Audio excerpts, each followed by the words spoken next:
The whole thing kicks off at a quiz show, but the vibe check is immediately off. Suddenly, the left half of a dead body just appears on set.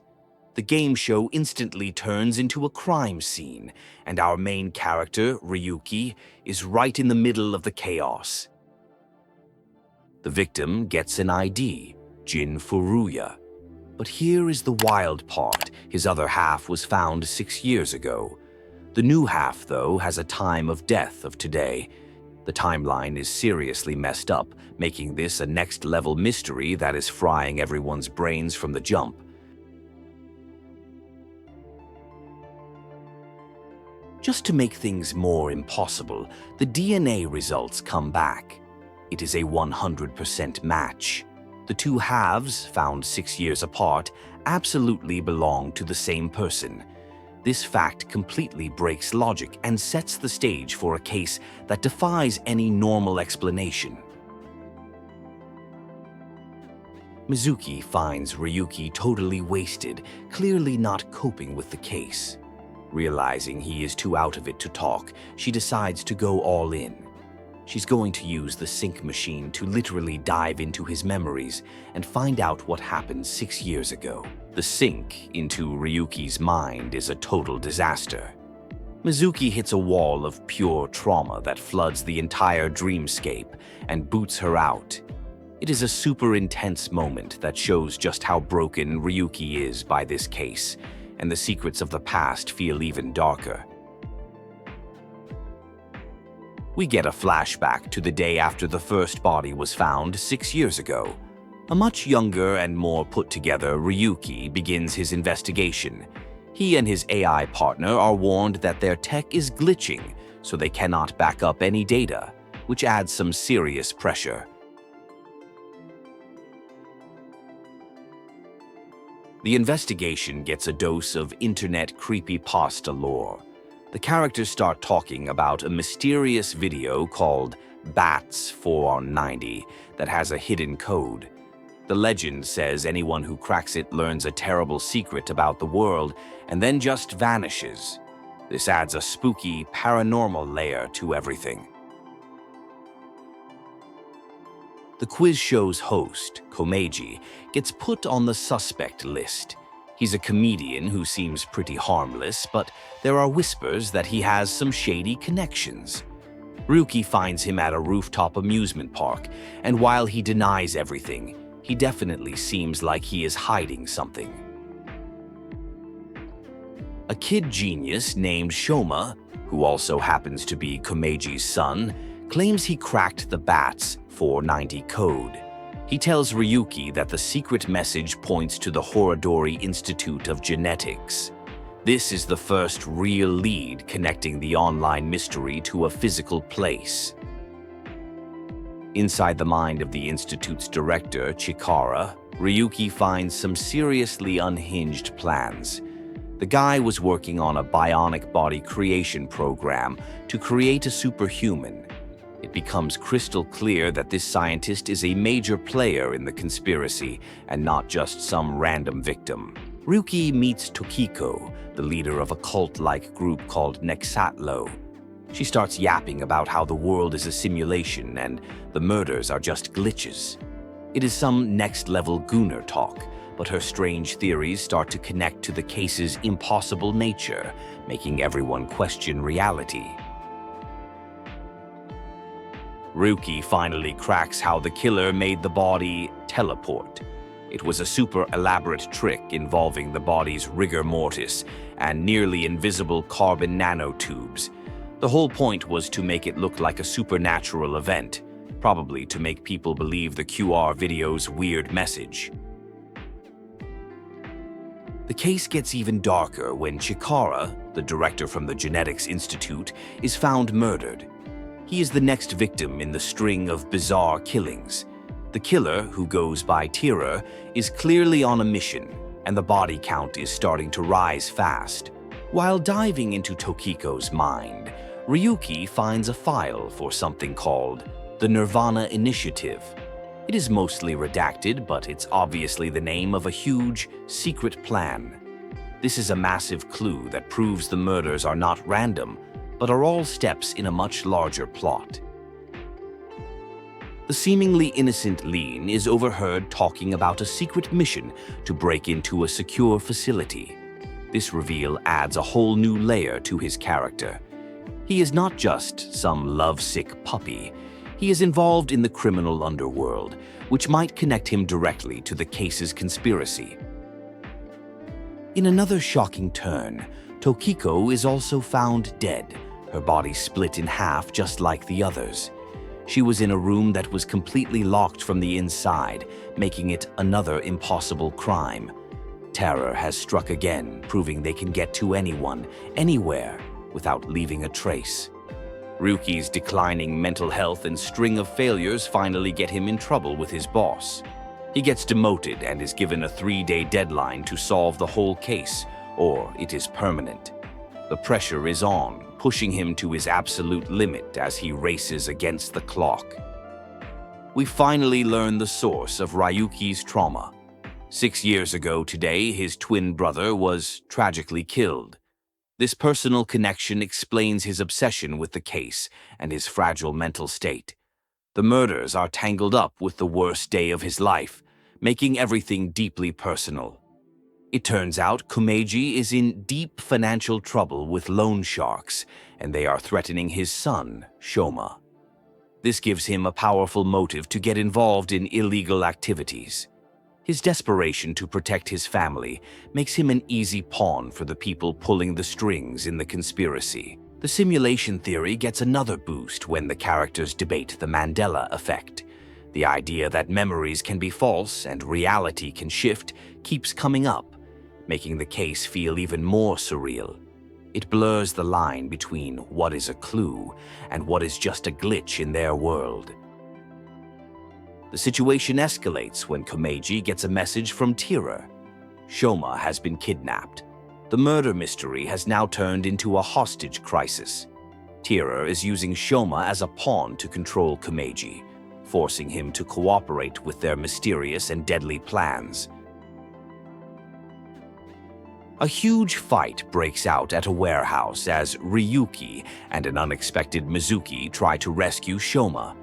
Mizuki reveals she has superhuman fighting skills, easily taking down enemies. It is a shocking reveal that proves there is way more to her than meets the eye. During his kidnapping, Shoma was told Tira's real name, Dahlia Boat. This is the biggest breakthrough in the entire case. After chasing a ghost for so long, the investigators finally have a name for their masked enemy, bringing them one step closer to uncovering the truth. Komeiji agrees to act as bait to lure Tira out, but the plan ends in tragedy. He's found murdered, his body bisected just like the others. Tira outsmarted them again, leaving Ryuki unconscious at the scene. It is a huge blow to the investigation and a devastating personal loss. Following his father's murder, a heartbroken Shoma gets on a Ferris wheel and just vanishes into thin air when his car reaches the top. The event is completely impossible and unexplained, feeling like another supernatural glitch in their reality and leaving everyone completely baffled. Ryuki's mental state completely collapses. A nurse at a hospital diagnoses him with severe cognitive dysfunction, including memory loss. He's in no condition to work, but he begs for just one more day to solve the case, making a desperate deal to stay in the field a little longer. A new video called the Nirvana Trial appears, and it is linked to a new wave of disappearances. The video contains a hidden code that points to a specific time, noon on February 15th. This is the deadline, the day the Nirvana Initiative will finally be activated. A huge secret from the past comes to light. Tokiko and Chikara used to be lovers, and he was involved in a shady scheme to collect DNA samples from children. This connects the leaders of the conspiracy, showing their dark history is the root cause of the current crisis. Amame is so traumatized by what she saw in the studio that she has lost her voice. With the clock ticking down to the Nirvana Initiative, Ryuki has no other choice but to sync with her. He needs to find out what she knows about terror before it is too late. Just as the sync with Amame ends, she reveals Tira's true goal in a chilling whisper. Nirvana is a collective genocide. This confirms their worst fears. The entire plan is not about transcendence, but about mass murder. The stakes have been raised to their absolute highest.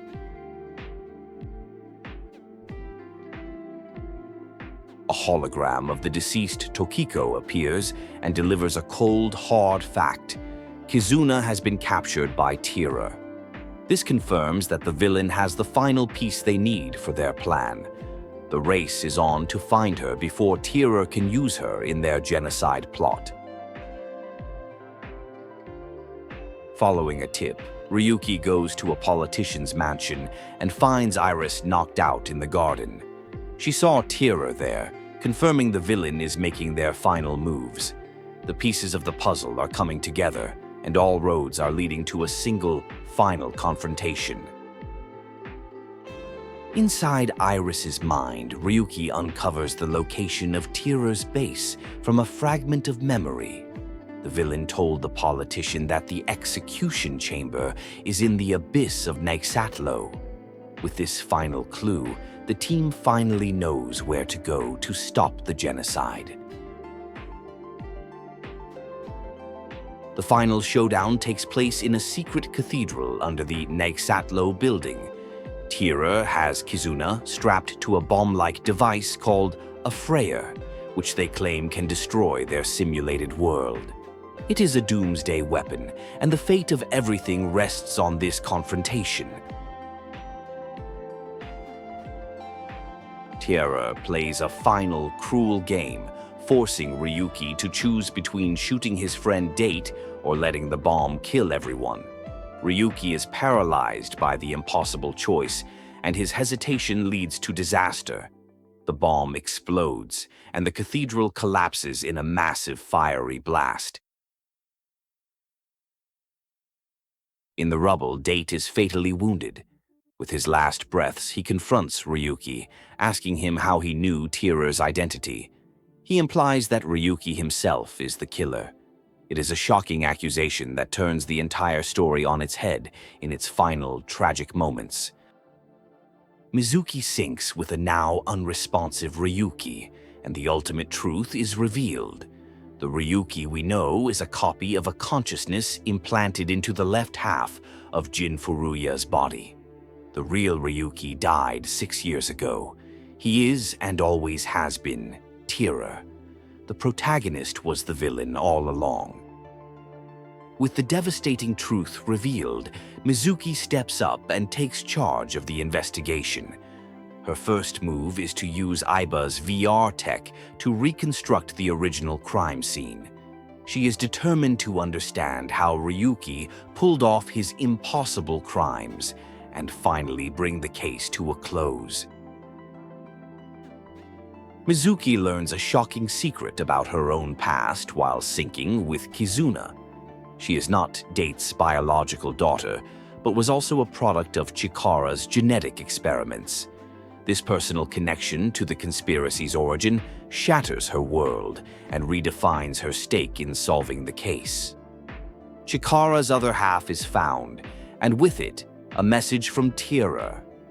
It kicks off a final scavenger hunt across the city for 3 balloons. It is one last game from Ryuki's twisted persona, leading Mizuki on a chase that will take her to the site of the Nirvana Initiative's climax. The last balloon is found, and the messages inside all 3 combine to reveal the final location. With the puzzle solved, Mizuki knows where she needs to go. She prepares for the final confrontation with the man she thought was her ally, ready to stop his genocide plan for good. After cornering a suspect named Jen, Mizuki dives into his mind using a sync machine to get the truth. Aiba, her AI partner, gives the usual spiel about the 6-minute time limit. They're hoping to find out why he lied and what clue he's hiding from the balloon he nabbed earlier. Inside Jen's mind, they uncover his tragic backstory. He was a genetic experiment with rock-hard skin, leading to a lifetime of being bullied and treated like a monster. His trauma runs deep, forcing him to live in hiding and accept a life of isolation to avoid hurting anyone else. With all the balloon clues, they finally crack the code. Horodori Institute underground. This major breakthrough gives them a new, creepy location to investigate. The puzzle pieces are finally coming together, pointing them toward a secret lab that's likely central to the entire case. Using a melody found in a researcher's diary, Mizuki unlocks a hidden passage beneath the Institute. It's a classic escape room-style puzzle that reveals a secret staircase. The team gears up to descend into the unknown, fully aware that things are about to get even weirder and more dangerous. The secret basement contains a horrifying discovery: the left half of a new victim and a high-tech slicing machine. They realize this is where the half-body killings are taking place. The machine uses a carbon nanotube wire, explaining the impossibly clean cuts on all the victims. A diary found in the hideout confirms it belongs to Tira, the main culprit. The entries detail his captivity and hint at a larger plan called the Nirvana Initiative. Realizing the killer might return, they scramble to get out and warn their friend waiting outside. Mizuki walks in on a heavy argument between Lien and Kizuna. Kizuna believes Lien only stays with her out of guilt over an accident that disabled her 6 years ago. The raw emotion reveals the deep cracks in their relationship, stemming from unresolved trauma and insecurity. To mend their relationship, Mizuki has them dig up a time capsule. Reading their heartfelt letters from 6 years ago reminds them of their genuine love, leading to an emotional reconciliation. It's a super wholesome moment that brings the couple back together after so much pain. Mizuki investigates Amame and Jen, suspecting they're hiding something about the Nirvana Initiative. A quick sync reveals a major secret between them. Jen has sworn to protect Amame, who seems to be tangled up in something dangerous connected to her late father.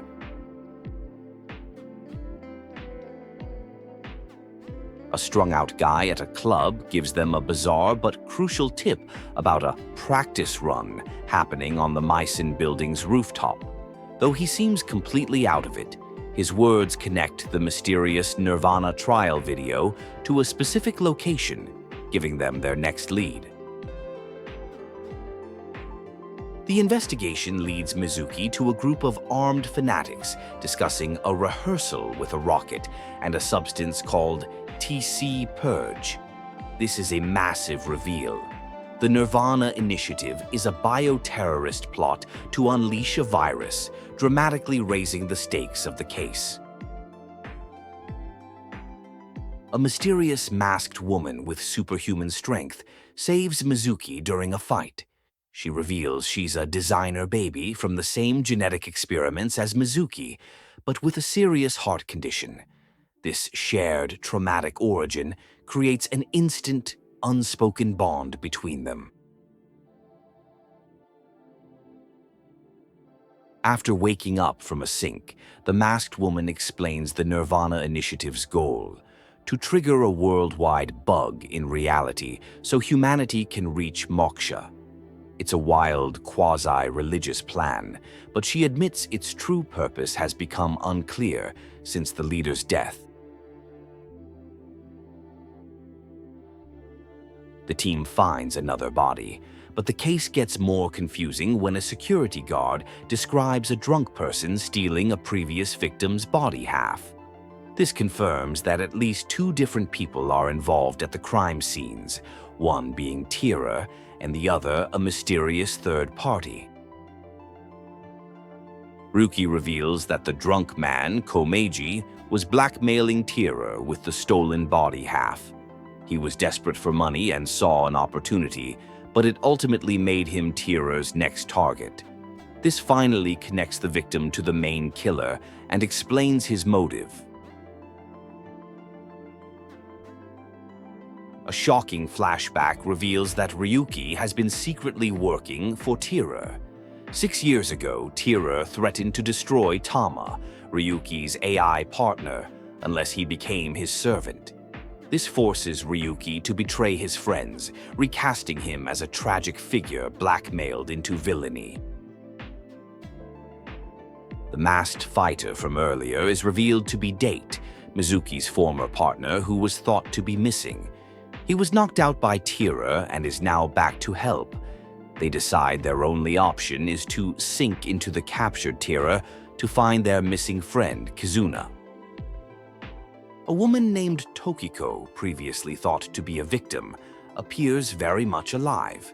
She confirms she is Tira's mother and explains his plan is to create seams in their simulated reality to allow humanity to reach moksha. The plot just went from a murder mystery to a reality-bending conspiracy. Tira, having woken up, reveals the full, insane scope of the Nirvana Initiative. By causing worldwide bugs, he plans to tear a hole in this fictional world. He then drops another bombshell, claiming he is Jin Furu, a character who was supposed to be dead. A sync reveals that Shota, Komeiji's son, is the only successful subject of Chikara's eternal youth experiments. Though he's 18, he hasn't aged in 6 years. This directly links him to the genetic conspiracy at the heart of the case and explains his perpetually young appearance. The investigation uncovers the biggest twist yet. Lien was hired by Gen to open a freezer, inside which they found a half-body victim. This memory, recovered from a sink, confirms that a corpse has been hidden at the Brahman restaurant, giving them a huge new lead. In a chaotic standoff with the police, it's revealed that the Gen they knew was actually Date in disguise. The real Gen appears, and together they create a diversion by launching a porno mag vending machine across the street, allowing them to escape in the ensuing chaos.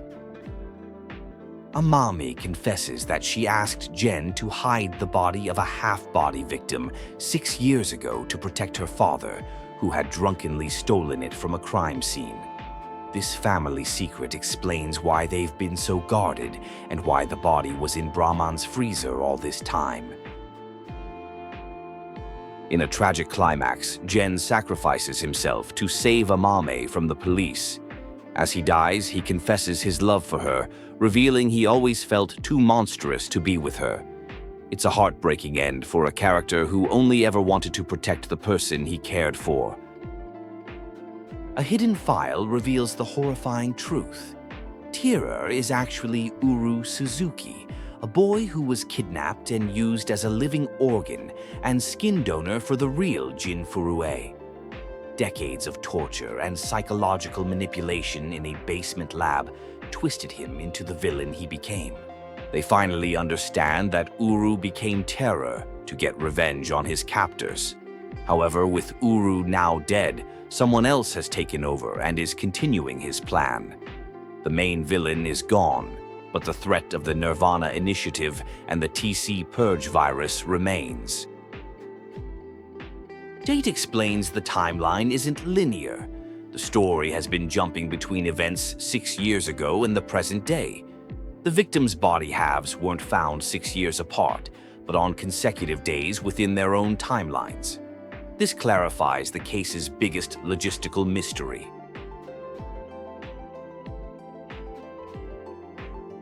The two Mizukis finally connect the dots on their origins. They are essentially cloned sisters, with the younger Mizuki being a genetically perfected version. This shared backstory solidifies their bond as they team up to confront the final threat of the Nirvana Initiative. In a wild twist, Date reveals a secret elevator leading to a second, identical cathedral. This hidden location contains the final pieces of the puzzle and serves as the stage for the story's climax, bringing all the main characters together for the final confrontation. The full Nirvana Initiative plan is revealed. A rocket filled with the TC Purge virus is set to launch at noon. The virus will spread through the air, causing mass hysteria and glitches in reality, which Tira believed would lead to humanity's salvation, or moksha. By mapping the locations of the victims' body halves, the team discovers the placements create a pattern. The intersection of this pattern is the city's stadium, which they realize is the launch site for the rocket. With the location finally known, they race to stop the launch. The final battle kicks off at the stadium, which is swarming with TC Purge-infected people. It's an all-out brawl as the team fights through the horde to get to the rocket, with each member using their unique skills to clear a path and save the world from the viral outbreak. Just as the team is overwhelmed, all their allies, Shota, Amame, and the others, arrive as backup. Shota brings a thermite bomb, explaining it's the only way to generate enough heat to completely neutralize the TC Purge virus. It's the ultimate team-up for the final showdown. Ryuki sacrifices himself to save the others, taking a fatal blow in a final act of redemption. Though devastated, the team pushes forward, knowing they must honor his sacrifice. In the final moments, Mizuki and her sister physically push the missile so the bomb can be attached. After saving the world, a hologram of Tokiko appears, breaking the fourth wall to speak directly to the Friar, the player. She reveals their world is a simulation and provides a code to create a seam in reality, adding a mind-bending meta layer to the story's conclusion. In a final surreal twist, Ryuki is transported to a void where Tokiko offers him a choice: return to the past with his memories intact, or let things be. He chooses to return, creating a new timeline where all the tragic events were averted and everyone gets a happy ending.